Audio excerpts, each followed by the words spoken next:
बहुत समय पहले की बात है। एक छोटे से गांव में सुमति नाम का एक ब्राह्मण रहता था।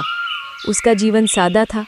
सुबह सुबह मंदिर में पूजा करता, दिन में विद्यार्थियों को पढ़ाता और शाम को अपने खेत खलिहान का ध्यान रखना।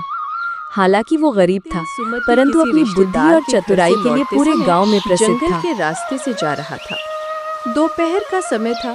धूप पेड़ों के पत्तों से छनकर जमीन पर गिर रही थी और पक्षियों की चहचहाहट चारों ओर गूंज रही थी।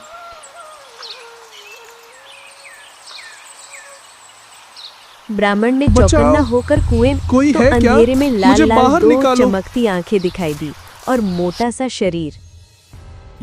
ये कैसी आंखें हैं? आग सी जल रही हैं और ये तो कोई आदमी नहीं लग रहा है। हे ब्राह्मण, मैं कई दिनों से यहाँ फंसा हूँ, भूखा प्यासा हूँ। कृपा करके मुझे बाहर निकालो।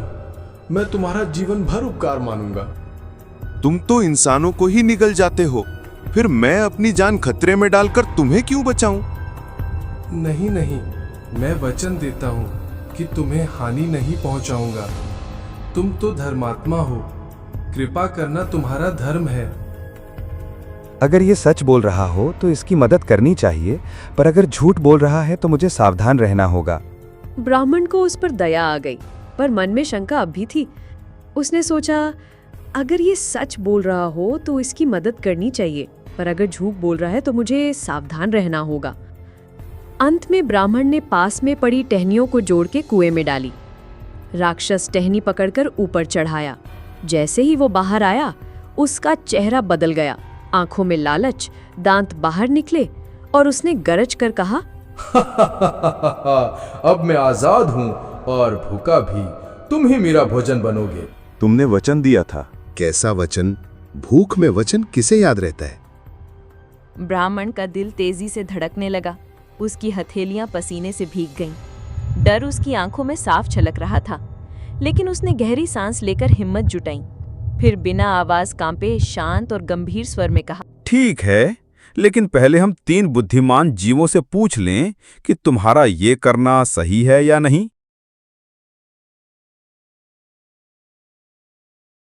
सबसे पहले उन्हें रास्ते में एक बूढ़ा बैल मिला जो खेत जोतने के बाद आराम कर रहा था। सुमति ने बैल को सारी घटना सुनाई और पूछा, अगर कोई तुम्हें मेरे मालिक ने मुझे सालों तक खिलाया पिलाया, लेना चाहे, खेत तो क्या जुतवाए, ये सही है? और अब जब मैं बूढ़ा हो गया हूं तो उसने मुझे छोड़ दिया है। संसार में भलाई का बदला बुराई से ही मिलता है। ये राक्षस सही है। राक्षस मुस्कुराया। रास्ते में आगे नीम का एक बड़ा पेड़ खड़ा था। ब्राह्मण ने उससे भी वही सवाल किया। सालों पेड़ तक ने मैंने लंबी सबको सांस अपनी ली और छांव, कहा, मीठे फल और औषधि दी, लेकिन जब मैं बूढ़ा हो गया तो उन्हीं हाथों ने मेरी टहनियां काट दी। शायद यही दुनिया का दस्तूर है। नेकी का मोल अक्सर दर्द से चुकाना पड़ता है। राक्षस का निर्णय उचित है। अब राक्षस जोर से हंसने लगा और दोनों आगे चलने लगे। जंगल के किनारे एक चालाक लोमड़ी मिली।